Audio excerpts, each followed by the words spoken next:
Basireddy retired principal అతను ఫ్యామిలీతో కలిసి బెంగళూరుకు హాస్పిటల్ మీద పోయినప్పుడు అక్కడ వారి ఇంట్లోకి కొంతమంది దొంగలు ప్రవేశించి దొంగతనం చేయడం జరిగింది. వాళ్ళ ఇంట్లో కొన్ని బంగారు వస్తువులు, వెండి వస్తువులు కూడా పోవడం జరిగింది. దీంట్లో ఇన్వెస్టిగేషన్ లో భాగంగా మన సిసిఎస్ ఇన్స్పెక్టర్ గారు చంద్రశేఖర్ ప్లస్ కృష్ణారెడ్డి, అదేవిధంగా మా Zaheer inspector plus ID team వీళ్ళందరూ కూడా కలిసి ఈ దినం ఈ నేరం అయినటువంటి 6 మంది ముద్దాయిలను మన దగ్గర అరెస్ట్ చేయడం జరిగింది. వారి దగ్గర కొద్ది మొత్తంలో వెండి, అదేవిధంగా 2 మోటార్ బైక్స్ కూడా రికవరీ చేయడం జరిగింది. దీంతో పాటు దీంట్లో ఇంకొక వ్యక్తి, పవన్ అనే వ్యక్తి కూడా ఇంకా అరెస్ట్ చేయవలసి ఉంది. అతని దగ్గర ఉన్నటువంటి బంగారును కూడా త్వరలోనే స్వాధీనం చేసుకుంటాం.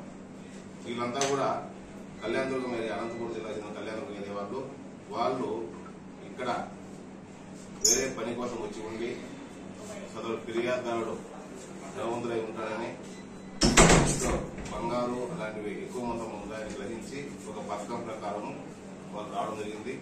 దొంగతనం చేయడం కూడా జరిగింది. సో ముఖ్యంగా ఈ సందర్భంగా ప్రజలందరికీ కూడా ఈ దొంగతనాల గురించి కొన్ని విషయాలు చెప్పదలుచుకున్నాను పోలీస్ తరఫున. ఇప్పుడు నాకు ఆల్రెడీ సమ్మర్ నడుస్తుంది. ఈ సమ్మర్ లో చాలా మంది పిల్లల వెకేషన్స్ కోసం కానీ, అదేవిధంగా హాస్పిటల్స్ కానీ వెళ్తా ఉంటారు. వెళ్లేటప్పుడు మీరు మా దగ్గర పోలీస్ దగ్గర LHMS locked house monitoring system అనేది ఒక వ్యవస్థ ఉంది. మీరు కానీ మాకు తెలియజేసిన మీ ఇంట్లో మేము LHMS కెమెరా చేయించడం జరుగుతుంది. తద్వారా కూడా మన బంగారాన్ని, వస్తువులు కూడా కావాలి. అదే కాకుండా కొద్దిగా హాస్యాస్పదంగా అనిపించినప్పటికీ కూడా మా సిసిఎస్ కావచ్చు, మిగతా పోలీసు వారు కూడా దొంగను విచారించేటప్పుడు చిన్న విషయాలే తెలిసిపోతాయి. వాళ్ళు సింపుల్ గా బ్రేక్ చేస్తారు, బీరువా దగ్గర పోతారు. బీరువా దగ్గర కీ ఎక్కడ ఉంటాయని వెతికితే బీరువా పైన కానీ, పక్కన సెల్ఫ్లో కానీ, లేదంటే డ్రెస్సింగ్ టేబుల్ మీద కానీ ఉంటాయి. సో బీరువా అనేది ఎంత మాత్రము అది మన బంగారు వస్తువులకు రక్షణ కల్పించదు. 7,000 రూపాయల బీరువా మన బంగారు వస్తువులకు రక్షణ కల్పించదు.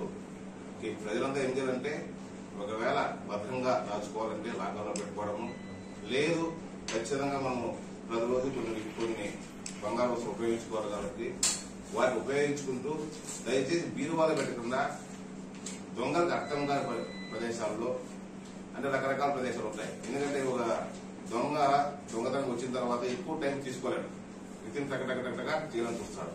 కాబట్టి ఇల్లు అంతా కూడా వెతికే అవకాశము దొంగలకు ఉండదు. కాబట్టి బీరువాలో కాకుండా రిమైనింగ్ వంట రూమ్లో కావచ్చు, ఇంకోదాం కావచ్చు, ఎందుకంటే తక్కువ మోతాదులో ఉంటుంది బంగారు, దాన్ని పెట్టుకుంటే బంగారు కాపాడబడుతుంది. అంతేగాని ఈ చిన్న బీరువాలో పెట్టుకుంటే ఆ బీరువాను ఈజీగా కొట్టేస్తారు. దొంగలు కూడా ఈజీగా అర్థమవుతుంది. కీ కూడా బీరువా పైన ఉంటుంది. సో ఇది మా తరఫున, పోలీస్ తరఫున చెప్తున్నాం.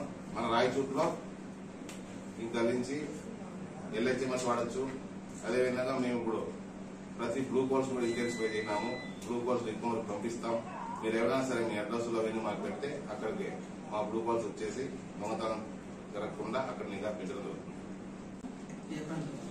వీళ్ళు అనంతపూర్ కళ్యాణ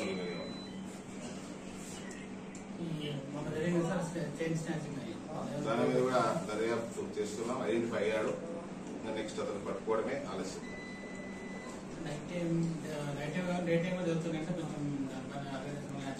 నిఘా పెంచుతున్నాము. మనం బ్లూ కాల్స్ కూడా ఉన్నటువంటి సిబ్బందితోనే, మీ అందరికీ తెలిసిందే, ఉన్నటువంటి సిబ్బందిలో మూడు బ్లూ కాల్స్ అయితే 6 మంది మన పట్టణాన్ని 8 నెలల పాటు కాపాడుతున్నారు. ఒకటి ఆరోగ్య అందరూ కూడా మనం అవేర్నెస్ చేస్తున్నాం. ఆర్డర్ పెట్టించిన